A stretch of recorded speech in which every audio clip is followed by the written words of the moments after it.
This episode of the Long Run podcast is sponsored by Skechers.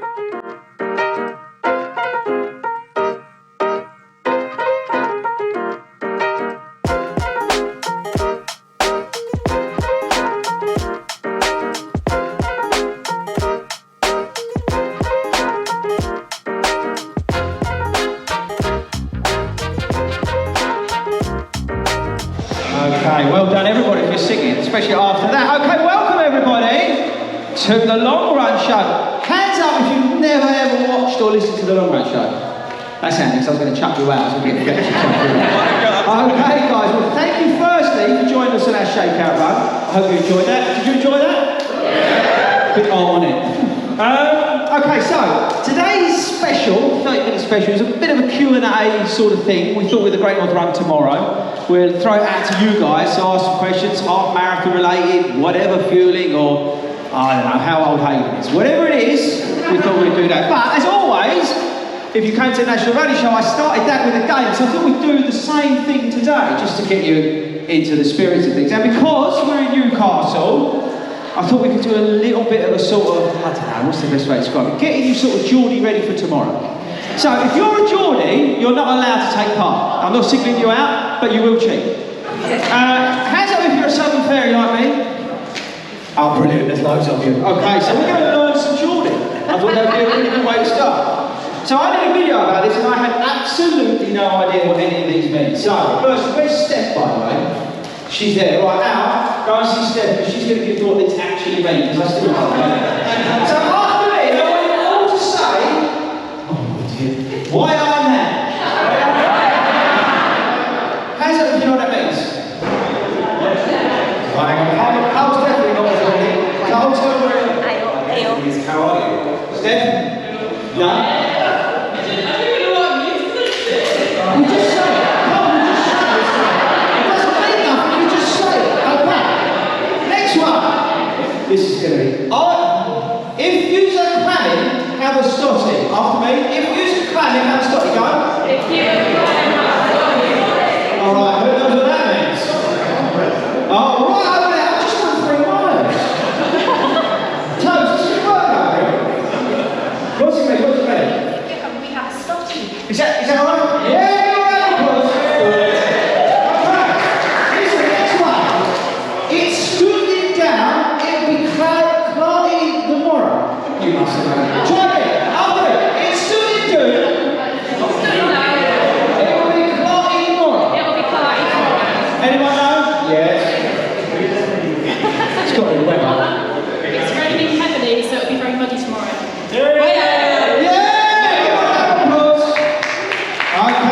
And this is for you lot, after the Great North Run, tomorrow, all of you.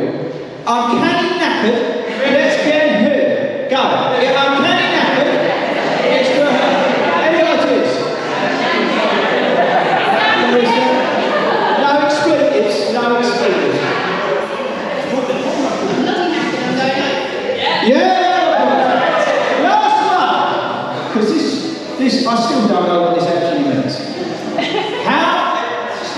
How man, I'm Nebby, kiss a dicks. No, they gotta say it. No. How man, I'm Nebby, kiss a dicks. Right, hands up, look coming to you.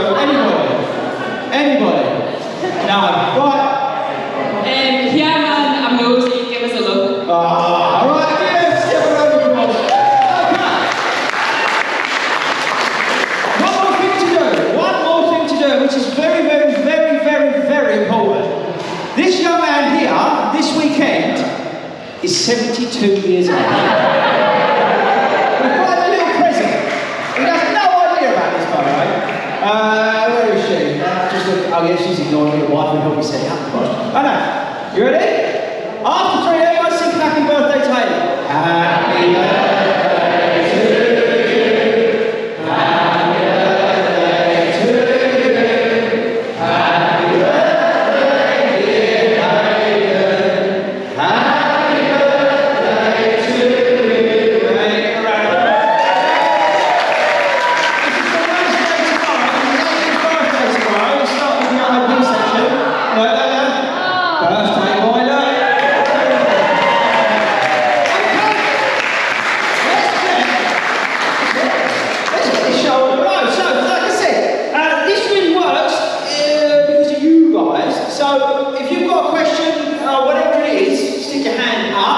we've got Al over there, we've got Wilco's over there. So whether you want to know about, I don't know, tomorrow, with your nerves about anything, or just whatever it is, stick out. Who's going to be our first victim? Oh, Carl, look, straight in there. Come out. Now, don't be shy, people, because I want to understand where you're from. It's Carl, I'm from London. What's your advice with the heat tomorrow? Good call. Okay, I'm going to tell you, let's go for what we're going to do differently, yeah? What are you going to do differently? First and foremost, absolutely just slow it down. There's just no point tomorrow going out silly. As you said, it can be dangerous. People laugh about it and say, oh, it's going to get a bit more sweaty. It can be dangerous. You have to slow it down. Evaluate your performance tonight. Think to yourself, if you was going to go for a time tomorrow, which in the Great North Run I wouldn't advise anyway, it's a tough old run. But if you are, evaluate that tonight, drop it down by a few minutes, but also have a look at the temperature tomorrow. I don't think it's going to be as hot as what you think it is. And then looking at a bit of rain in the morning, so hopefully, fingers crossed, it's not going to be too bad. But yeah, most importantly, literally just cut it back, make sure you're hydrated, take the hydration on course, but don't change your plan too much. If you're planning to hydrate 2 or 3 bits of water along that course tomorrow, do exactly the same. Maybe go for the 4th one, but don't think every single water station, because it's hot, I'm going to start hydrating. Don't change your plans too much. You'll be fine. That's a good point, because you came a cropper in London with that, didn't you? Yeah, I'm massively overfueled, so I had the fear of not taking on enough water because it was warmer than expected that October. And I overhydrated, which people don't really talk about. Well, there we go. Yeah, so I overhydrated. So I think for me, I agree with Hayden. Yes, obviously take water as you planned. You may need a bit extra, but the thing that I would do is walk through the water stations. So don't feel afraid to kind of get your water, walk on, whether it's 100 metres, 200 metres, whatever it is. Take that on and make sure you take it rather than just chuck it all over you. Yeah, I think from my side, I think you nailed it. I would say make sure afterwards, because I think we neglect that afterwards because you probably will go to the pub or something like that. But really think about it when you finish, because you're going to need more, okay? And you know, your electrolyte drinks, you know, the basic stuff. But make sure you really hydrate for the rest of the day as well, because that will really impact you the day after. You might wake up, feel a bit ropey, or I don't know, some of you may be trained for something else. It will impact you. So make sure do what these guys have said. Take down your aspirations for the day, fun run it, have a great time. It's the best race out there. But then afterwards, make sure you look after yourself. I came through here a couple of years ago, and we hadn't expected it to be so hot, and we felt awful afterwards because we hadn't hydrated. Like on the train, you know when you're on the train up, or wherever you're going, we felt terrible because we hadn't hydrated. Because that year, for whatever reason, they didn't give us anything once we finished, which was mental. Hopefully this year, I think they're going to put more out. So another quick cheat is like after you finish here, go and get a bottle of Coke and stick it in your bag and put that in the bus. An extra drink in your bag for when you finish. Maybe something salty as a snack. Something like that afterwards can bring you back to life. But yeah, do what the guys and girls said. Right, next question. Yes. If you are going to overhydrate as such, you're going to take on more water. It's really important, especially if you're a sweaty runner. Make sure you take something with salt-based. Yeah. Salt sticks, things that are really good. Otherwise, the more salt you lose, you're more danger of dehydration. Actually, hang on, I've got an idea. Where's Ben? Ben, you take salt. When do you take your salt tablets? I take mine half an hour before we start, and then one every 4 months. Okay, so good. And I've got some. Yeah, there you go. Right, so there was something you said. Yeah, I'm here. Hi, what's your name? My name's Barty, I'm from the Two. She's no knowledge. I get very excited, like an excited puppy, and I shoot out the traps at 100 miles an hour. How can I slow down so I wear my sound? Did you understand that? Chris, she says, she starts too quick. How can she avoid that? I thought she was asking me out for a date. Well, she ain't now, mate. So who wants that one? Where's Al? Al, say that one. Starting too quickly. You have to kind of rein yourself in, so you kind of have to be in that of kind of trying to block all that excitement that's going to be happening tomorrow, because most people will want to go off fast, so it's just about having a little bit of self-discipline. You can, I don't know if you're running to a particular pace, but use the head if you got it, just to keep an eye on, don't get too obsessed. And the third thing is just have a kind of marker in your mind, whether it's a couple of miles in, just as a checkpoint. So if you find yourself and you haven't got carried away, give yourself plenty of time to pull it back early. Don't wait till you're halfway and you're kind of well into the race to go, oh, I've gone a bit too fast, I now need to start worrying. So set that checkpoint in quite early, and it gives you a chance then to... And it's a great race to do that because the biggest feature that you'll go over the Tyne Bridge, which is about a mile and a half in, something like that. So you can just take it easy and get to the bridge and then see how you feel and take it from there. That's a very good point. I think it's really easy at Great North Run because there's like, I think 5 or 6 lanes, and you send out and you feel like you're starting the Grand National. And then you'll see the geezer up there with his hat on chain, cheering, there'll be the BBC up there and all that. And you can't help but get ahead of yourself. You're absolutely buzzing.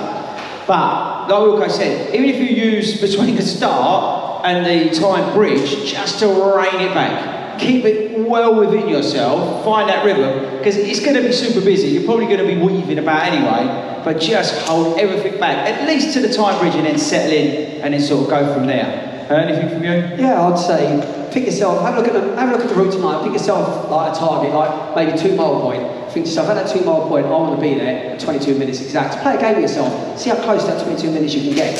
And then think to yourself, at 5 miles, I want to be there at, say, 1 hour. See how close you can get to that 1 hour, make that your goal rather than your finishing goal. And then suddenly you're on track and you're at the right pace. You haven't gone out too fast. If you feel good, back end, you can just give it a go.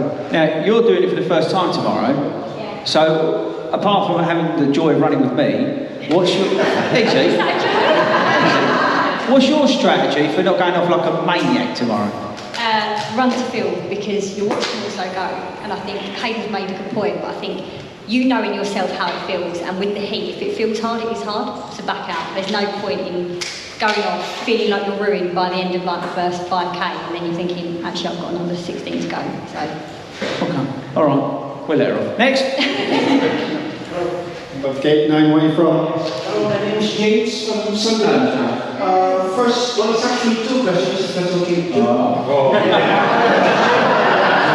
of all, because I'm planning to do my first Leyland, if you're into Leyland 50. Leyland 50? Yeah, Leyland 50. No. My first question is, what shoe would you recommend for the Leyland? Superblast.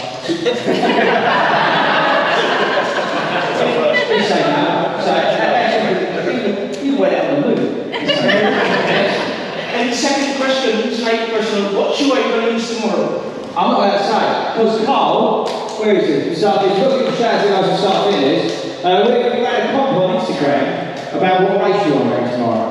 And if I give that out today, I might get absolutely shot by it. So, move on without anybody noticing. Next question. Mick, I'll come see me. Your name's Mick, I assume. Yeah, Mick from Staffs. In the pens tomorrow, is the left-hand side or the right-hand side the best to go? Hands up if you're going left. Hands up if you've got no idea what we're talking about. So, they all listen to the podcast, which is good news. So, look, I went a bit rogue last year and I went right. And I can tell you it's better left. So, definitely stay left because you'll get to do the Oggies first. Alright, so the Oggies are through the underpass. So you'll come out, whatever you do, go left. And then all of a sudden you'll be running through and then some idiot like me will start shouting really loud and the rest will just take over. And then you'll be doing it the whole way because there's underpass after underpass all your way to the Tyne Bridge. It is one of the best things. Your hairs on your arms stand up when it's going on. It is crazy that just how many people are doing it is just unbelievable. It's 100% go left. It's the right is just... There's nothing going on there, it's all boring. It's all people who do biking go right. Next question. Hello. Oh, see, that's so sad. For those who have done it before, GNR before, what is your favourite memory of your first GNR? Well, I'm thinking of you as well. The reason to look at this, it's actually the first time I ever met Sue and Fletch and Karen. So 2 years ago, I'd done it dressed up as a panda, just to say why not. It's for prostate cancer, it's for a really good cause. And I was going down to the start, I was by myself, didn't know anyone, I was in a separate pen. And I thought, I really need to go to the toilet.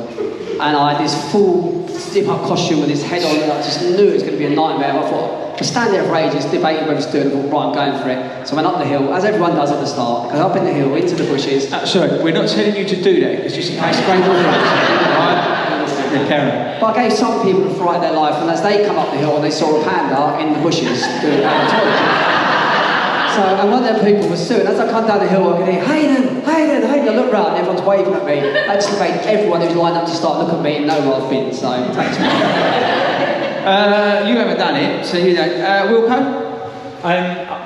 Well, I wouldn't say it was a happy memory, but the most memorable moment really was, and lots of you have done it before, empathise with this, was getting to the bottom of the hill and seeing the sea in South Shields, and then turning left and thinking, I've nearly done this, I've got these cracks, I've got about 300 yards to go, and I ran the longest mile of my life. It was horrendous, and I got all these people, oh, go, man, go, keep going, and all this, and I'm just like, I'm nearly collapsed. Oh, dear. So please, if that was one bit of advice for tomorrow, don't think that you've got it cracked when you get to the seaside, because you've still got to do another mile. I'm popping my gin on. You're popping your cherry, tomorrow. So yeah. Okay. I tell you what, he's over there, but let's go and ask speaker. I've got a mic, I'll give him this. No, yeah, go and ask speaker, because he did his first last year. He had the joy of running with me. Come on, speaker, your fans want to hear from you. It's that word joy again. Misplacing. It has to be getting my well-fitting medium t-shirt at the end of last year. All right, I should have asked him, shouldn't I? I don't know, where's Karen Lumley? Where's Karen Lumley? Where?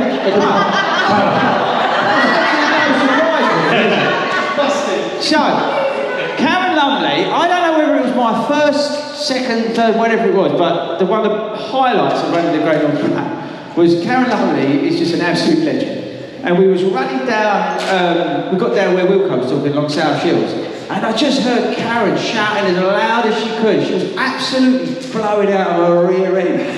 But she was just the best person to see. Like, it sounds funny, but like with all this stuff all we've done, to get down at the end, and Karen was just like, we were just bouncing down the end. It was just a really joyous moment to see each other. She cracks me up anyway, because she was absolutely ruined. And we sort of stumbled across the line. It was just so good. Yeah, it never leaves you. I think I should qualify that, yeah, it was the longest mile I ever run, but it was the best one. It was just the best. It was the best. It's amazing. You got so much, it's just such a brilliant experience you've got to look forward to tomorrow. Yeah. All right, next question. No. Anybody else come over here? Hello, sir. I can't really carry Tim from London. Till the end of July, I was 100% wanting to do this in 1 hour 50 and nothing else 1 hour 50, and if it wasn't 1 hour 50 it would be an absolute disaster and I would head back to London feeling totally a failure in many ways. I want to do 150, but I'm becoming increasingly worried about the heat and some comments that there's a mass sort of like parkrun start to this race going on over the bridge and things like that. How would you manage these expectations? And is it a massive, it's not, maybe crush is the wrong word, yeah. A massive crowd across the start? The start is busy. Yeah, the start is busy, but I think it's busy in a good way. You'll feed off of that energy at the start. It's a rolling kind of start sort of thing. When I say let you go, then everybody just feels through. I've got to be honest with you, I would take that time off your head because of the heat. There's no point coming a cropper, right, at mile 12 thinking you're a hero, and then you're out of action for the rest of the year. Why not just go, you know what, it's bloody hot tomorrow, I'm going to chill out, I'm going to have the best time ever, get to Elvis, give him a hug, do the beer, but then just chill out. I'm really sorry to play. Go ahead. Elvis is retired. What? Left the building. What? Elvis left the building. What? I told her Elvis to come to see Elvis. Retired. Seriously? Well, hang on, I've had a pretty nice day.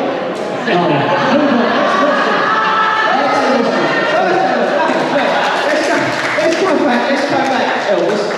So, you're not going to get to Elvis, but the most important thing tomorrow is your health and safety, right? Why be a hero? What does 150 mean to you tomorrow? So much you're willing to risk your life. Yeah, so what?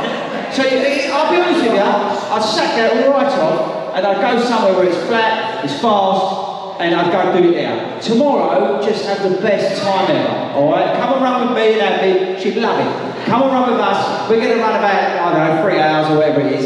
Tomorrow's all about enjoying the Great North Run, running with 60,000 other runners and having the best time ever. Honestly, look after yourself. It's more important that you fit it up and you cross that line in one piece. There's going to be a lot of people in trouble tomorrow, don't be one of them. Honestly, take that advice, please. I would also say as well, for a lot of people thinking about that with PBs, we spoke about it loads of times. If you're chasing PBs, do a local race, do a quiet race. These big races, they're there for a reason to be enjoyed. Not many of you, everyone's going to prove me wrong here now, but not many of you will go out to London Marathon, go out to even Berlin Marathon, maybe going to get PBs. These are days to be enjoyed. If you want to get a PB, look at the target those local races or those smaller races that are flatter, there's less people around, less pressure. They haven't got the stuff at the start we're talking about. And do it at the time of year you want to do it at. But you just think, you know what, I'm going to do one in October, it's a bit cooler, I know I can hit a PB, work to that. In the meantime, put this race into your training plan and enjoy it and have fun. This is what these races are for. Nice to meet you, chill. Right, who's next? Oh, down the front. Oh. How was your mind doing? I just want to ask about tapering, what your advice is for it. What about? Tapering. Oh, tapering? I suggest it's been. Are we talking in general? Yeah, Okay, so, right, so is anybody in here doing, after this, like a marathon or anything like that? Oh, blimey, quite a few of you. Right, hands up if you're doing Chicago. Hands up if you're doing Berlin. Loch Ness. What's the other one, Chester? Beachhead. Yorkshire. York. Okay, right. Oh, anyone joining me in Hayden, New York? Hero. Oh, the boss. Okay, tapering. Al, what are you going to do with your tapering for Berlin? Mine's a bit different because my training for Chicago hasn't really hit the mileage I wanted to. So normally I'd be thinking about tapering for Chicago in 3 weeks' time, about now. I'm probably going to push it a little bit longer because I know I haven't put in enough miles. So I'm still trying to catch up another long run tomorrow. So I'm going to do a little bit of a run, do my race tomorrow, and that's probably 1 week longer than I would normally do. So for me, it's looking at my total mileage and trying to assess where I am in kind of overall fatigue levels, because tapering is about giving your body and your mind the time to recover. And I would emphasise that it's as much about your mind as it is your body, because you've probably done 15, 16, 20 weeks, you might be in a cycle where you're on your second or third marathon in a year, and actually you will be more tired mentally than you probably are physically. So it's about taking some time out for yourself. It is about lowering some of the intensity, but doing enough to kind of keep your aerobic levels at the level they need to be. You don't want to kind of come off so much that by the time you get to race day you're thinking, I ain't going to get around the park run, let alone 26.2 miles, because I've just had my feet up, I've carb loaded for 3.5 weeks, and I'm kind of really struggling a little bit. But it's really a personal thing, and I think you've just got to be in check with your own body, and you've just got to think about where you've been in your training plan in terms of when to push and then when just to pull it back. But we'd probably say 2 to 3 weeks is a typical tapering period. That's the ideal period, but for a lot of you who think yourself, you're not sure about tapering, the main idea of tapering is if you're up here at 100% on a chart, and this is your fitness, and you've just done your last runs, your fitness is, your last 20 runs, your fitness is right up here at 100%, your fatigue's going to be down here at 0. The idea is you get that balance right, where your fitness will come down very, very slowly, very, very little bit by little bit over 3 weeks, but your rest and your fatigue will start to come up and start to get a little bit better. The idea is to get that sweet spot, which is about there, which is about 3 weeks. So your body's fully recovered, but you still get your full fitness. When you hit that spot there too, you're ready for marathon day, marathon training. Some people that's 3 weeks, some people it's 2 weeks. But it just depends on your body. But this is why it's important when you're doing your taper to not overdo it. Because your fitness might go up a little bit more, but your fatigue's going to come down. You've got to get that body fatigue up, get rest of it. There we go. Quite useful, really. Oh, I just sit there with it. Next question, I'm conscious of time now, I'm going to get thrown out. Next. Yeah, I'm Kaylee, I'm from Sunderland, yeah, mine is just a bit of a personal one. Like, I do miss a lot, but like I really struggle with pre-race jitters, so I wondered how you all coped with your own personal sort of standards and cope with the anxiety side of it. Shall I tell you one? I'm a nervous wreck. For me, just another dance. I'm murder in the morning, okay? So I have a real set routine. These all take the mickey out of me, but I get up really early. I have everything laid out tonight, and I have a routine of going through everything, and I don't change that at all. Then I get into the pen, and then I'll be looking at my watch, and I'll be focusing on my countdown. And then I'll be looking at the screens to make sure that they've gone off, so everything's okay about that. I've probably been to the toilet about 8 times. But I try and focus on 1 or 2 things that I'm in control of, so I'm well within myself. If I start getting anxious, like I said to you on the podcast the other day, I start looking at 5 or 6 different things, just trying to calm myself down. But in general, I just have a very set routine. And if that routine's broken, these guys can testify that I am early. But again, I try and centre it back into a calm place, breathing, all that kind of stuff. I find music really helps. The Great North Run is amazing for that. The music at the start in the pens, last year was different because of the Queen, but usually the place is rocking. So again, I focus on that and start, dancing, things like that. And then to take my mind off, I've now got around 13.1 miles. Yeah, it's all that sort of, fight thing of just trying to track on an even keel, but somewhere that I'm almost distracted. That makes sense? I think you just made a good point as well, though, which is even though you may be in a different place, staying in a different place, try not to do anything too different. So if you can eat the same kind of food. Oh, I've got porridge with me. I rated the cup one. But keep it consistent, right? Don't try anything new, don't go out and have a different breakfast, decide you're going to wear something else, right? Keep it to what you know. Yeah, just as I say, I'll have it all laid out exactly the same, like I'm at home. I might even drink the dog. Right, who's next? Anybody? Anybody else? Last call, because they're going to throw us out in a couple of years. No, hold on 1 second, we're just going to go down there first. You mentioned earlier that you found you overhydrate sometimes with some races. How would you know if you're overhydrating your body? Because I think I've done that before, but not really. Well, you did that in London.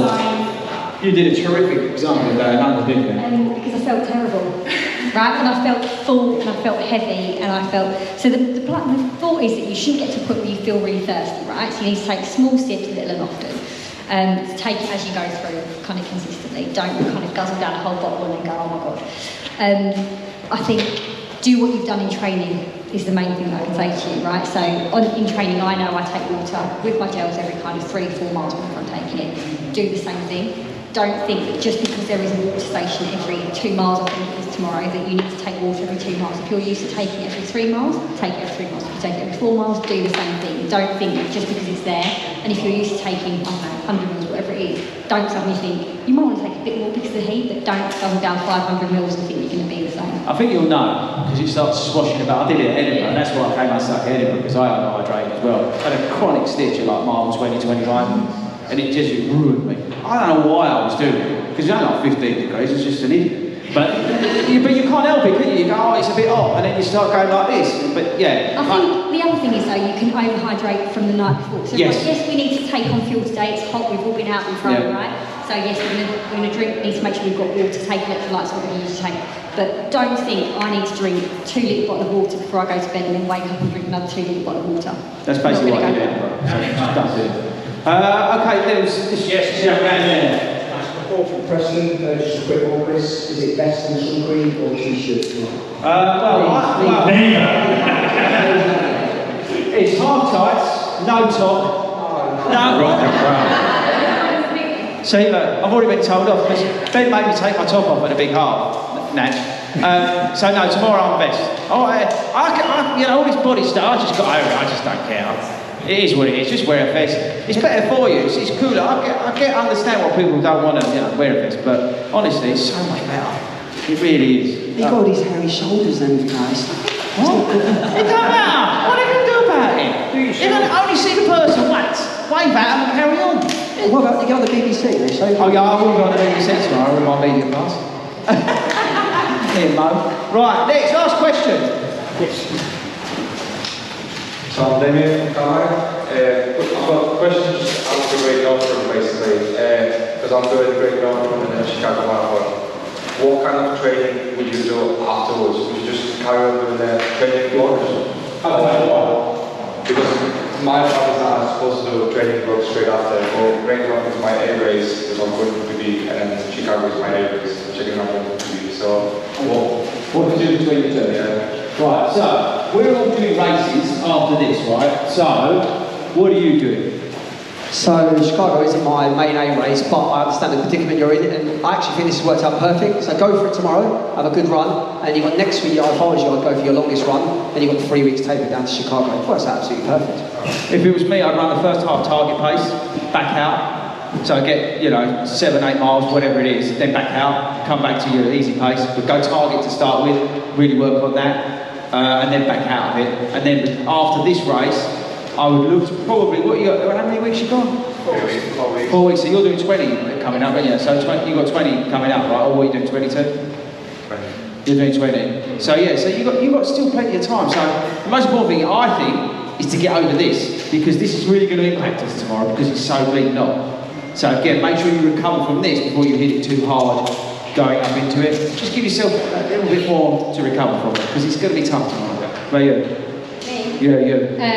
I am going to run some of it at target pace tomorrow. And then what are you going to do after between Chicago? My longest run is next weekend, so I'm going to do 20 miles next weekend and then take. So I'm using this as a bit of a training run to make sure I feel good. I'm in race kit, like wearing my race shoes tomorrow. So for me, this is not about going for a time. It's about kind of going, right, how does it feel? How does it feel halfway? Testing that pace, testing. Yeah, you always get a gauge of where you're at physically, mentally as well. That's why I say run. If I was doing Chicago, I'd run the first half target and then back out, just so you understand the kit, how you feel. Yeah. Right. We really probably should wrap it up, because they're probably going to chuck us out. Has anyone got anything dying they want to ask before we go? No. Okay. Right. So all I would say to you is this: tomorrow, I guess most of you are around here. Please be careful, right? Don't be a hero. It's not worth it. It really is not. Give yourself plenty of time to get there tomorrow. It's going to be busy, as always. Give yourself plenty of time. Make sure you thank all the volunteers. Make sure you thank all the St John's ambulance. Make sure you thank the geezer who's picking up the cup off the side of the road and putting it in the bin for you. All that kind of stuff. Look after each other as well. But most importantly, have some fun. I think that's the key to this race. It is such a fun race. It's going to blow your mind. Big shout out again to the guys at Start Fitness. Thanks very much to those who put this on today.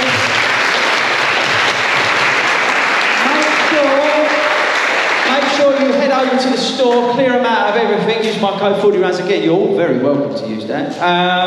We've got to give a shout out to the guys at Brooks as well for the try-on that they provided today for us. I think that's. Have I done everything? Birthday boy tomorrow, you've got to wear your top, no excuses. Al, have I missed anything out?